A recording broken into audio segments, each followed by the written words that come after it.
ॐ जडाधरं पाण्डुरङ्गं शूलहस्तं कृपानिधिं सर्वरोगहरं देवं ദത്താത്രേയം അഹം ഭജേത്. ഗുരുപരമ്പരയ്ക്കും ശ്രീ പി കേശവൻ നമ്പൂതിരിക്കും പ്രണാമം. ശ്രീപാദ ശ്രീവല്ലഭ ചരിതാമൃതാകാരേണ ഗുരുദത്താത്രേയ ശ്രീപാദ ശ്രീവല്ലഭ പരബ്രഹ്മണേ നമഃ. എൻ്റെ കുട്ടി ശങ്കരഭട്ട്, അങ്ങ് ശ്രീപാദൻ്റെ അമൃതവചനങ്ങൾ കേട്ടോ? ഈ ദിവ്യോപദേശത്തിനു ശേഷം അടുത്ത ദിവസം നരസിംഹവർമ്മ ശ്രീപാദനെ തൻ്റെ കുതിരവണ്ടിയിൽ കൃഷിസ്ഥലങ്ങൾ കാണുവാനായി കൊണ്ടുപോയി. അദ്ദേഹത്തിന് കുറേ ഏക്കർ കൃഷിഭൂമി ഉണ്ടായിരുന്നു. വിവിധതരം ധാന്യങ്ങൾ അവിടെ കൃഷി ചെയ്തിരുന്നു. എന്നാൽ വെള്ളരി അപൂർവമായി പുഷ്പിച്ചിരുന്നുള്ളൂ. പുഷ്പിച്ചതിനു ശേഷം ദുർബലമായ ആ സസ്യം ഉണങ്ങിപ്പോകും. കായ്കൾ വലുതായാൽ തന്നെ കയ്പുരസമുള്ളവ ആയിരിക്കും, ഭക്ഷ്യയോഗ്യമാവുകയില്ല. ഇക്കാര്യം നരസിംഹവർമ്മ ശ്രീപാദനോട് ബോധിപ്പിച്ചു. ശ്രീപാദൻ ശാന്തമായി പറഞ്ഞു, ഞങ്ങളുടെ കുടുംബത്തിൽ എല്ലാവരും വെള്ളരിക്കയും പരിപ്പും കൂടിയുള്ള കറി ഇഷ്ടപ്പെടുന്നു. എല്ലാവർക്കും ഇഷ്ടമായതുകൊണ്ട് ഞാനും ഇഷ്ടപ്പെടുന്നു. എങ്കിലും ആത്മീയ സാഫല്യം ആഗ്രഹിക്കുന്ന ഒരു ദത്തഭക്തൻ പണ്ടുകാലത്ത് ഇവിടെ തപസ് ചെയ്തിരുന്നു. ഞാൻ യഥാർത്ഥത്തിൽ ദത്തൻ തന്നെ ആയതുകൊണ്ട് ഈ പുണ്യഭൂമി എൻ്റെ പാദസ്പർശത്തെ കാക്ഷിക്കുന്നു. അത് അതിൻ്റെ സ്വന്തം ഭാഷയിൽ അതിൻ്റെ ആകാംക്ഷ ഇങ്ങനെ അങ്ങേ അറിയിക്കുകയാണ്. എൻ്റെ സ്പർശത്തോടെ ഈ ഭൂമി മാതാവിൻ്റെ പ്രകൃതത്തിൽ മാറ്റമുണ്ടാകും. പിന്നെ മാതാവ് നമുക്ക് നല്ല സ്വാദുള്ള വെള്ളരിക്കകൾ തരും. മുത്തച്ഛ, അങ്ങ് ഭയം കൂടാതെ ഇവിടെ ഉണ്ടാകുന്ന വെള്ളരിക്ക ഞങ്ങളുടെ ഗൃഹത്തിലേക്ക് കൊടുത്തയച്ചുകൊള്ളൂ. കുടുംബാംഗങ്ങളോടൊപ്പം ഞാനും ആ കറി കഴിച്ചുകൊള്ളാം. മകനെ ശങ്കരഭട്ട്, അത്ഭുതങ്ങളിൽ വെച്ച് അത്ഭുതം. അന്നു മുതൽ ആ കൃഷിസ്ഥലത്ത് ധാരാളമായി വെള്ളരിക്ക വിളയുവാൻ തുടങ്ങി. അവയ്ക്ക് നല്ല സ്വാദും ഉണ്ടായിരുന്നു. ശ്രീപാദനും നരസിംഹവർമ്മയും വണ്ടിയിൽ നിന്ന് ഇറങ്ങി കുറച്ചുനേരം കൃഷിസ്ഥലത്ത് ചുറ്റി നടന്നു. അതിനിടെ ചില ഗോത്രവർഗക്കാരായ സ്ത്രീകളും പുരുഷന്മാരും അവിടേക്ക് വന്നു. അവരെല്ലാം ശ്രീപാദനു മുമ്പിൽ നമസ്കരിച്ചു. ആ സമയത്ത് ശ്രീപാദൻ്റെ ദിവ്യമായ മുഖത്തിനു ചുറ്റും ഒരു പ്രകാശവലയം രൂപപ്പെട്ടു. ശ്രീപാദൻ പറഞ്ഞു, മുത്തച്ഛ, ഈ ആദിവാസികളെല്ലാം എൻ്റെ നരസിംഹ അവതാരത്തിൻ്റേതാണ്. ഇവർ മഹാലക്ഷ്മിയെ ഇവരുടെ സഹോദരിയായി കരുതി ആരാധിക്കുന്നു. അങ്ങ് നരസിംഹസ്വാമിയുടെ ഒരു ഭക്തനാണ്. അങ്ങ് അവരുടെ സഹായം സ്വീകരിക്കുന്നുവെങ്കിൽ അങ്ങേക്ക് നരസിംഹദേവൻ്റെ ദർശനം സാധ്യമായേക്കും. ശ്രീപാദൻ തന്നെ കളിയാക്കാനായി ഇങ്ങനെ പറഞ്ഞതായിരിക്കുമെന്നാണ് നരസിംഹവർമ്മ കരുതിയത്. അദ്ദേഹം പറഞ്ഞു, ചെഞ്ചുക്കളെ, അതായത് കാട്ടുവർഗക്കാരെ, നിങ്ങൾ നൃസിംഹദേവനെ കണ്ടിട്ടുണ്ടോ? അദ്ദേഹം എവിടെയുണ്ടെന്ന് പറയാമോ? അവർ മറുപടി പറഞ്ഞു, ഇതിൽ അത്ര വലിയ കാര്യം എന്തിരിക്കുന്നു? സിംഹത്തിൻ്റെ തലയും മനുഷ്യൻ്റെ ദേഹവുമുള്ള ഒരു ഭ്രാന്തൻ ഈ കാട്ടിൽ അലഞ്ഞു തിരിയുന്നുണ്ട്. അയാൾ ഞങ്ങളുടെ സഹോദരി ചെഞ്ചുലക്ഷ്മിയിൽ മോഹിച്ചു വശായി. ഞങ്ങളുടെ കുട്ടിക്കും അയാളെ ഇഷ്ടമാണ്. ഞങ്ങൾ അവരെ കല്യാണം കഴിപ്പിച്ചു. അവിടത്തേക്ക് വേണമെങ്കിൽ ഞങ്ങൾ അവരെ അവിടത്തെ മുമ്പിലേക്ക് കൊണ്ടുവരാം.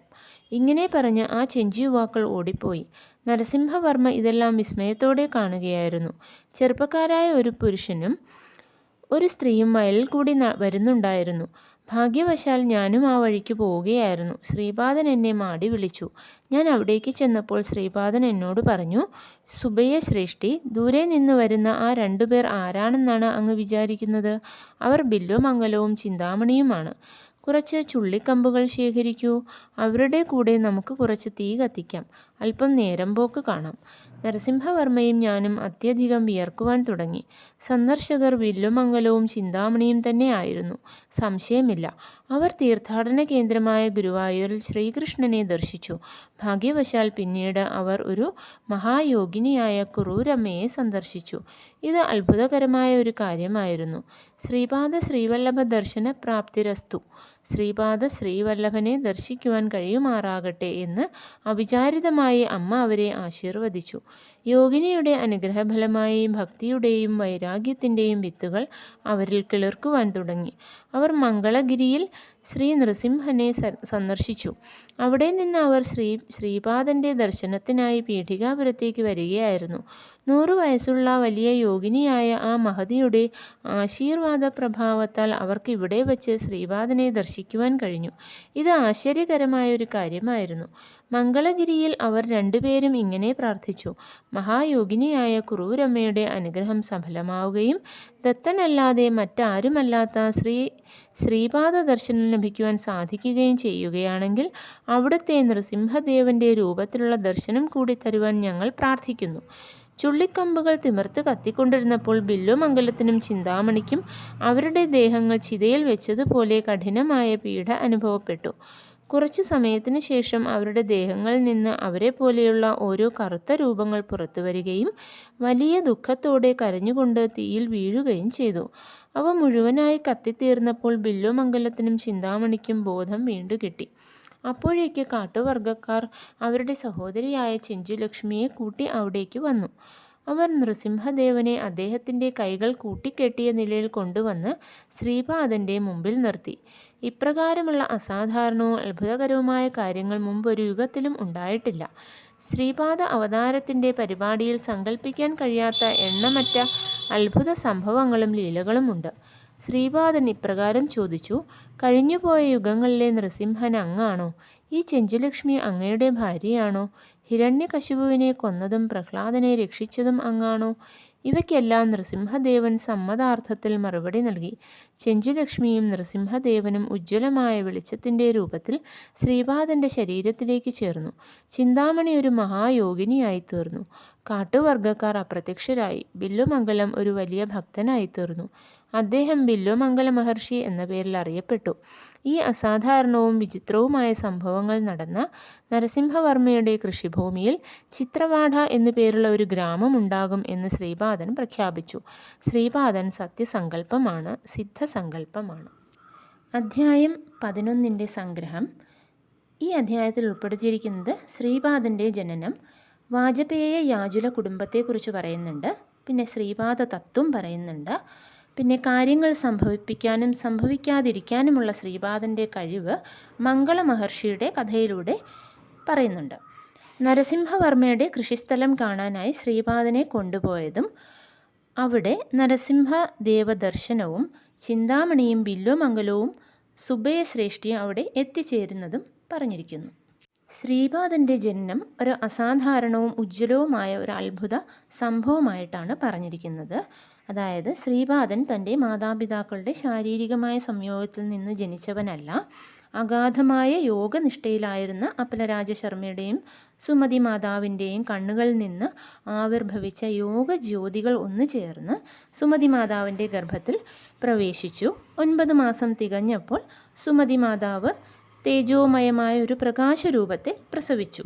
അത് ശ്രീപാദൻ്റെ ഒരു മനുഷ്യരൂപം ആയിരുന്നു.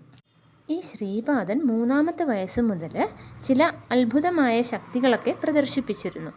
അതുകൂടാതെ അദ്ദേഹത്തിന് 3 സഹോദരിമാർ ഉണ്ടായിരുന്നു. അതിൽ ശ്രീ വിദ്യാധരി ജനിച്ച ദിവസം അവരുടെ ഒരു അകന്ന ഒരു ബന്ധു അവരുടെ വീട്ടിൽ വന്നു. അദ്ദേഹത്തിൻ്റെ മകനാണ് ചന്ദ്രശേഖരൻ. അപ്പോൾ ആ ചന്ദ്രശേഖരനുമായിട്ട് ശ്രീ വിദ്യാധരിയെ വിവാഹം കഴിച്ചു കൊടുക്കാനായിട്ട് നല്ലതായിരിക്കുമെന്ന് ശ്രീപാദൻ അഭിപ്രായം പറയുന്നുണ്ട്. മറ്റൊരു സഹോദരിയായ രാധയെ വിജയവാഡയിലെ വിശ്വനാഥ മുരളീകൃഷ്ണ അവധാനിക്ക് വിവാഹം കഴിച്ചു കൊടുക്കുകയും പിന്നെ സുരേഖയെ ദത്താത്രേയ അവധാനിക്ക് വിവാഹം കഴിച്ചു കൊടുക്കുകയും ചെയ്തു. ഇനി വാജപേയ യാജുല കുടുംബത്തിൻ്റെ കഥയാണ് പറയുന്നത്. വാജപേയ യാജുല കുടുംബം ഗോദാവരി പ്രദേശത്തെ താടങ്കപുരം എന്ന ഗ്രാമത്തിലാണ്. വാജപേയം, പൗണ്ടരീകം മുതലായ മഹത്തായ യജ്ഞങ്ങളൊക്കെ ചെയ്തിട്ടുള്ള പവിത്രമായിട്ടുള്ള ഒരു കുടുംബമാണ് വാജപേയ യാജുല.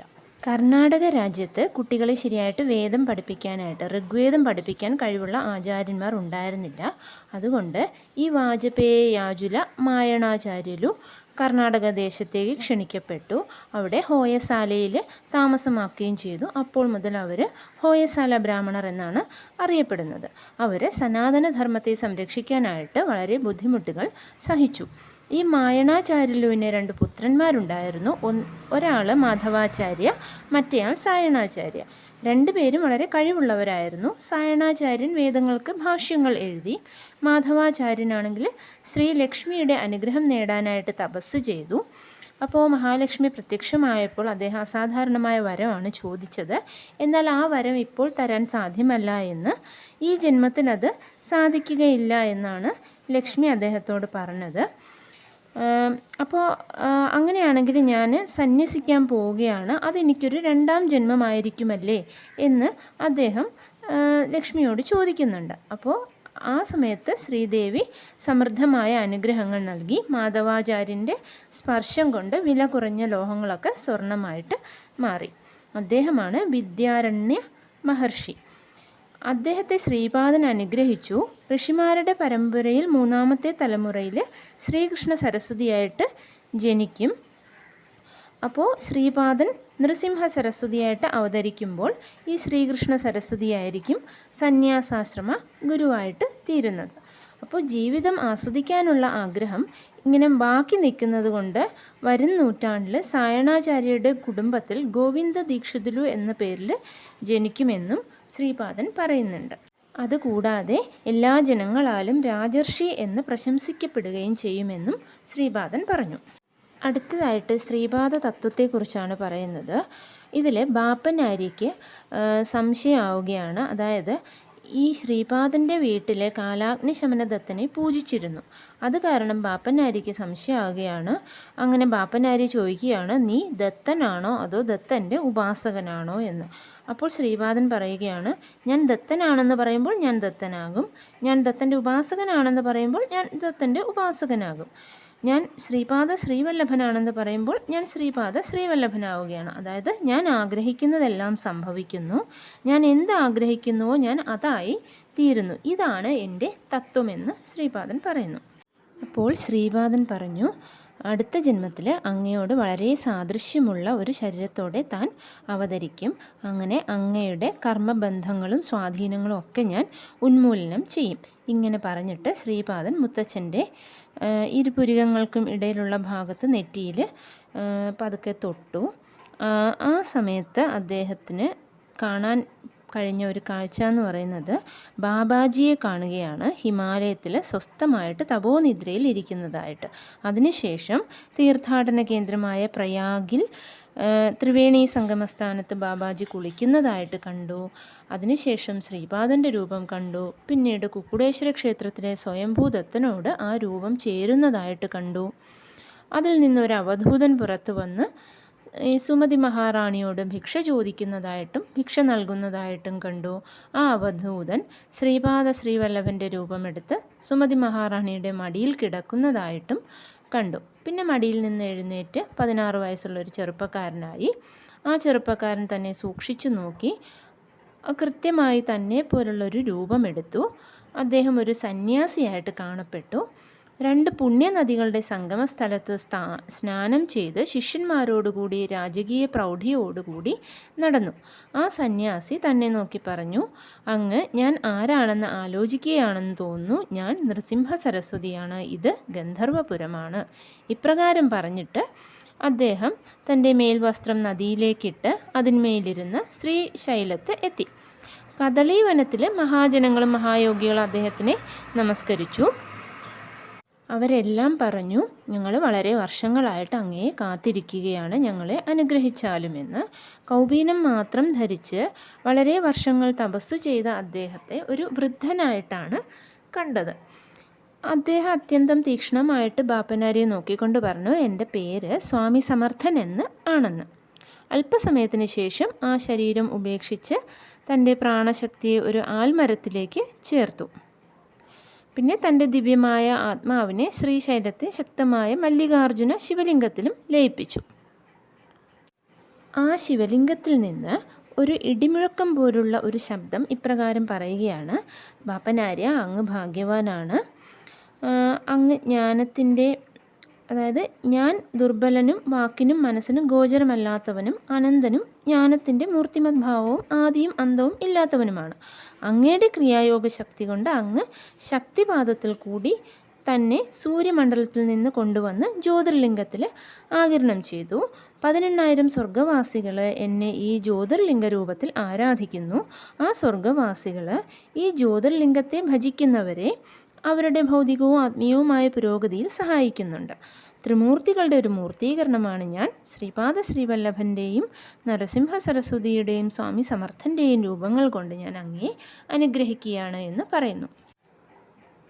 അപ്പലരാജ ശർമ്മയും ബാപ്പനാരിയും ഹോമകർമ്മങ്ങളൊക്കെ ചെയ്യുന്നവരാണ്.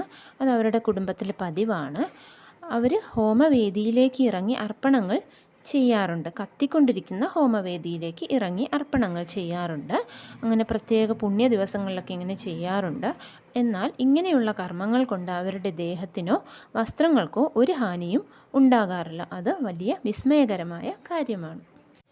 കാര്യങ്ങൾ സംഭവിക്കാനും സംഭവിപ്പിക്കാതിരിക്കാനുമുള്ള ശ്രീപാദൻ്റെ കഴിവെന്ന് പറയുന്നത്, ഒരു ദിവസം ഹോമത്തിന് ബാപ്പനാര് പല പ്രാവശ്യം വേദമന്ത്രങ്ങൾ ജപിച്ചിട്ടും തീ കത്തിയില്ല. അപ്പം മുത്തച്ഛൻ്റെ വിഷമാവസ്ഥ കണ്ട് ശ്രീപാദൻ കളിയായിട്ട് ചിരിച്ചു. മുത്തച്ഛൻ വളരെയധികം വിയർത്തുകൊണ്ടിരുന്നു. ഹോമകുണ്ടത്തിന് നേരെ തിരിഞ്ഞ് ശ്രീപാദൻ പറഞ്ഞു, ഹേ അഗ്നിദേവ, ഞാൻ അങ്ങയോട് ആജ്ഞാപിക്കുകയാണ്, മുത്തച്ഛൻ്റെ ദൈവീകമായ യജ്ഞത്തിന് തടസ്സം ഉണ്ടാക്കരുത്. അപ്പോഴേക്കും ഉടനെ തീജ്വാല ഉയർന്ന് കത്താൻ തുടങ്ങി. അപ്പോൾ ശ്രീപാദൻ ജലപാത്രത്തിൽ നിന്ന് കുറച്ച് വെള്ളമെടുത്ത് ഹോമകുണ്ടത്തിലേക്ക് ഒഴിച്ചു. തീ കെട്ടുപോകുന്നതിന് പകരം കൂടുതലായിട്ട് ആളിക്കത്തുകയാണ് ചെയ്തത്. അതുകൊണ്ട് മുത്തച്ഛൻ കൂടുതലായിട്ട് ആശ്ചര്യപ്പെട്ടു. ഇവിടെ ശ്രീപാദൻ പറയുകയാണ്, തൻ്റെ ഇച്ഛ കൊണ്ടാണ് നിങ്ങളെല്ലാവരും നിങ്ങളുടെ സ്ഥാനങ്ങളിൽ ഉള്ളത്. അതായത് തൻ്റെ ഇച്ഛ കൂടാതെ മഹാതപസ്വിയായ ബാപ്പനാരിക്ക് പോലും തീ പിടിപ്പിക്കാൻ കഴിഞ്ഞില്ല. തൻ്റെ അച്ഛൻ ഹോമകുണ്ടത്തിനടുത്ത് എത്തുമ്പോഴും അഗ്നിദേവൻ തൻ്റെ ശക്തി കാണിക്കും. തൻ്റെ നിശ്ചയത്തിന് മാറ്റം വരികയാണെങ്കിൽ വെങ്കടപ്പയ്യ ശ്രേഷ്ഠി ഒരു ദരിദ്രനായിട്ട് തീരും. വളരെ ഏക്കർ ഭൂമിയുടെ ഉടമയായിട്ടുള്ള നരസിംഹവർമ്മ അഭയസ്ഥാനം ഇല്ലാത്തവനാകും. ഇതൊന്നും സംഭവിക്കാതെ നിങ്ങൾ നിങ്ങളുടെ സ്ഥാനത്ത് നിൽക്കുന്നത് അത് എൻ്റെ ഇച്ഛ കൊണ്ട് മാത്രമാണ് എന്നാണ് ശ്രീപാദൻ പറയുന്നത്. തന്നെ ആശ്രയിക്കുന്ന ഒരു ഭക്തൻ ആവശ്യപ്പെടുന്ന എന്തും ഞാൻ നൽകും. എങ്കിലും നൽകുന്നതിന് മുമ്പ് അത്ര ശ്രേഷ്ഠമായ അധികാരം കയ്യിൽ വയ്ക്കാനുള്ള കഴിവ് ആ ഭക്തനുണ്ടോ ഇല്ലയോ എന്നും ആ കഴിവും അധികാരവും അയാൾ ലോകക്ഷേമത്തിനായിട്ട് ഉപയോഗിക്കുന്നുണ്ടോ അല്ലെങ്കിൽ അത് ഇല്ലയോ എന്നും താൻ പരിശോധിക്കും. ഇനി മംഗള മഹർഷിയുടെ കഥയാണ് പറയുന്നത്. അതായത് കൃതയുഗത്തിൽ ബാപ്പനാര്യ ലാഭത മഹർഷിയായിട്ട് ജീവിക്കുന്ന സമയത്ത് അദ്ദേഹത്തിന് മംഗള മഹർഷി എന്നൊരു ശിഷ്യനുണ്ടായിരുന്നു. മംഗള മഹർഷി ദർഭപുല്ല് മുറിക്കുമ്പോൾ അദ്ദേഹത്തിൻ്റെ കൈക്ക് മുറിവ് പറ്റി രക്തമൊഴുകി. ആ രക്തം കട്ട പിടിച്ച് പൊടിഞ്ഞ് വിശുദ്ധ ഭസ്മമായിട്ട് മാറി. തനിക്ക് അത്ര വലിയൊരു നേട്ടമുണ്ടായതിൽ അദ്ദേഹത്തിന് ഗർവമുണ്ടായി. പരമശിവൻ പ്രത്യക്ഷനായിട്ട് കളിയായി തൻ്റെ കൈ വീശി. അപ്പോൾ ഹിമാലയത്തിൽ നിന്ന് പാറക്കഷ്ണങ്ങൾ പ്രവഹിക്കുന്നത് പോലെ വളരെയധികം ഭസ്മം അവിടെ വർഷിക്കപ്പെട്ടു. പരമശിവൻ പറഞ്ഞു, ത്രേതായുഗത്തിൽ ഭരദ്വാജൻ പീഠികാപുരത്ത് സവിതൃകാടക ചയനം നടത്തും. അപ്പോൾ ആ മഹായോഗത്തിൽ കുന്നുകൂടാൻ പോകുന്ന ഭസ്മത്തിൻ്റെ ചെറിയൊരംശമാണ് താനിവിടെ കാണിച്ചത്. അപ്പോൾ അത് കണ്ടപ്പോഴേക്കും മംഗള മഹർഷിയുടെ ഗർവം ശമിച്ചു. വളരെ ജന്മങ്ങളായിട്ട് ആർജിച്ച പുണ്യത്തിൻ്റെ ഫലമായിട്ടാണ് ഒരുവൻ പീഠികാപുരം അഗ്രഹാരത്തിലേക്ക് എത്തുന്നത്. അതുപോലെ നിങ്ങൾക്ക് എൻ്റെ ശക്തി അറിയണമെങ്കിൽ നിങ്ങൾ ഒരു ഉറച്ച ആത്മീയ അന്വേഷകനാകണം. എന്നാൽ മാത്രമേ നിങ്ങൾക്ക് എൻ്റെ ശക്തിയും സഹാനുഭൂതിയും സ്നേഹവും സംരക്ഷണവും പാപവിമുക്തിയും അനുഭവപ്പെടുകയുള്ളൂ. എൻ്റെ ജന്മസ്ഥാനമായ ബാപ്പനാര്യയുടെ ഗൃഹത്തിൽ എൻ്റെ പാദുകങ്ങൾ പ്രതിഷ്ഠിക്കപ്പെടും. ഞാൻ പ്രഭാതത്തിൽ പീഠികാപുരത്ത് എൻ്റെ അമ്മയായ സുമതിയുടെ മടിയിൽ കിടന്ന് പാൽ കുടിക്കും. ഉച്ചയ്ക്ക് ചെറിയ ഉരുളകൾ തന്ന അമ്മ ഊട്ടും. രാത്രിയിൽ അമ്മയുടെ മടിയിലിരുന്ന് ഹൽവ തിന്നും.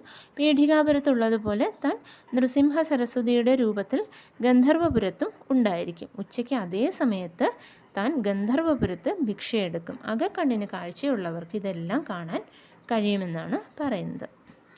പീഠികാപുരത്ത് തൻ്റെ പേരിൽ ഒരു സംസ്ഥാനം രൂപീകരിക്കപ്പെടും.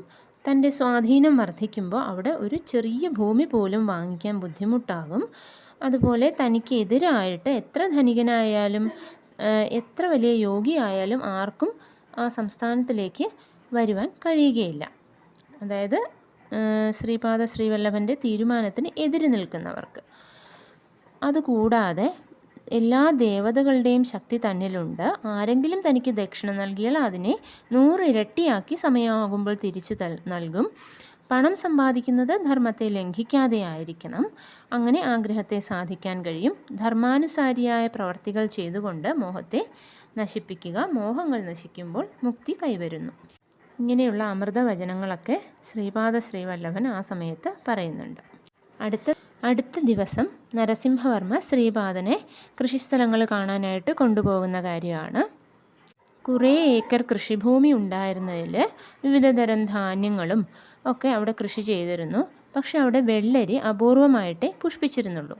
അപ്പോൾ പുഷ്പിച്ചതിന് ശേഷം ദുർബലമായിട്ടുള്ള ആ സസ്യം ഉണങ്ങിപ്പോകും. കായ്കൾ വലുതായാൽ തന്നെ അത് കയ്പ്പ് രസമുള്ളതും ആയിരിക്കും, ഭക്ഷ്യയോഗ്യം ആയിരിക്കുകയില്ല. ഇക്കാര്യമെല്ലാം നരസിംഹവർമ്മ ശ്രീപാദനെ ബോധിപ്പിച്ചു. അപ്പോൾ ശ്രീപാദൻ പറഞ്ഞു, പണ്ടുകാലത്ത് ഇവിടെ ഒരു ദത്തഭക്തൻ തപസ് ചെയ്തിരുന്നു. താൻ യഥാർത്ഥത്തിൽ ദത്തൻ തന്നെ ആയതുകൊണ്ട് ഈ പുണ്യഭൂമി തൻ്റെ പാദസ്പർശത്തെ ആഗ്രഹിക്കുന്നുണ്ട്. അങ്ങനെ അത് തൻ്റെ സ്വന്തം ഭാഷയിൽ അതിൻ്റെ ആകാംക്ഷ അങ്ങേ ഇങ്ങനെ അറിയിക്കുകയാണ്. അപ്പോൾ ഇനി എൻ്റെ പാദസ്പർശത്തോടു കൂടി ഈ ഭൂമാതാവിൻ്റെ പ്രകൃതത്തിൽ മാറ്റം ഉണ്ടാവുകയും നല്ല സ്വാദുള്ള വെള്ളരിക്കകൾ ഇനി തരികയും ചെയ്യുമെന്ന് പറഞ്ഞു. അപ്പോൾ ഇനി ഭയം കൂടാതെ ഇവിടെ വെള്ളരിക്ക കൃഷി ചെയ്ത് കിട്ടുന്ന ആ ഒരു വെള്ളരിക്ക ഞങ്ങളുടെ ഗൃഹത്തിലേക്കും കൊടുത്തയച്ചു കൊള്ളാൻ പറയുകയാണ്. ഈ ഒരു അത്ഭുത സംഭവത്തിന് ശേഷം അവിടെ ധാരാളമായിട്ട് വെള്ളരിക്ക വിളയുവാനും അതിന് നല്ല സ്വാദും ഉണ്ടായിരുന്നു. നരസിംഹവർമ്മയും ശ്രീപാദനും അവിടെ ഇങ്ങനെ കൃഷിസ്ഥലത്തൊക്കെ ചുറ്റി നടക്കുന്ന സമയത്ത് അവിടെ ഗോത്രവർഗ്ഗക്കാരായിട്ടുള്ള സ്ത്രീകളും പുരുഷന്മാരും ഒക്കെ വരികയാണ്. അവർ ശ്രീപാദനെ നമസ്കരിക്കുന്നുണ്ട്. അങ്ങനെ ആ സമയത്ത് ശ്രീപാദൻ്റെ മുഖത്തിന് ചുറ്റും ഒരു ദിവ്യമായിട്ടുള്ള പ്രകാശവലയം രൂപപ്പെട്ടു. അപ്പോൾ ശ്രീപാദൻ പറഞ്ഞു, ഈ ആദിവാസികളൊക്കെ തൻ്റെ നരസിംഹ അവതാരത്തിൻ്റേതാണ്. ഇവർ മഹാലക്ഷ്മിയെ അവരുടെ സഹോദരിയായിട്ട് കരുതി ആരാധിക്കുന്നു. അങ്ങ് അവരുടെ സഹായം സ്വീകരിക്കുന്നുവെങ്കിൽ അങ്ങേക്ക് നരസിംഹദേവൻ്റെ ദർശനം സാധ്യമായേക്കുമെന്ന് പറഞ്ഞു.